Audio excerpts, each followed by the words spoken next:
నమస్తే friends, welcome to బ్లౌజమ్ channel. ఊరు వాడ ఎక్కడ చూసినా గణేష్ ఉత్సవాలు బ్రహ్మాండంగా జరుగుతున్నాయి. తిరుపతి నగరంలో చాలా బాగా గణేష్ నవరాత్రులు జరుగుతున్నాయండి. మన సాంప్రదాయంలో గణపతి ఆరాధన అత్యంత ప్రధానమైనది. సృష్టి ఆరంభంలో వచ్చిన విఘ్నాల నుంచి బయటపడేందుకు బ్రహ్మ ప్రణవాన్ని జపిస్తూ ధ్యానిస్తుండగా, ప్రణవం అంటే ఓంకార్, ఆ ప్రణవమే గజానన రూపాన్ని ధరించి సాక్షాత్కరించిందని పురాణగాథ చెబుతోంది. ప్రణవ స్వరూప వక్రతుండం అని ముత్తుస్వామి దీక్షితులు కీర్తించారు.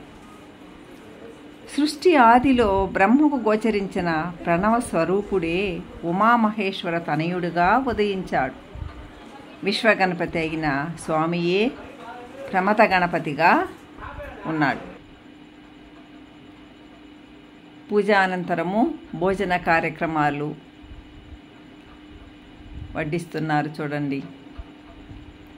వేదాల్లో మంత్రగణపతి అయిన ఓంకార స్వరూపుడిగా, యోగశాస్త్రంలో యోగ గణపతి, మూలాధార చక్ర సంస్థితుడిగా, అక్షర గణపతి అయిన విద్య స్వరూపుడిగా అభివర్ణించారు. శివుని సన్నిధిలో ఉన్నవాడు కాబట్టి తనకు హేరంబుడని, వక్రబుద్ధులను తొలగించి బుద్ధుని సవరించేవాడు గనుక వక్రతుండు అని అనేక నామాలతో మన గణనాథుణ్ణి పిలుస్తారు. చెడు పనులకు విఘ్నాలు కలిగించి జగతి గతిని నిర్విఘ్నంగా నడిపే స్వామి కాబట్టి విఘ్నేశ్వరుడని ప్రసిద్ధి. అభీష్ట సిద్ధులను ప్రసాదించే వరద గణపతి, కష్టాలను నివారించే సంకటహార గణపతి.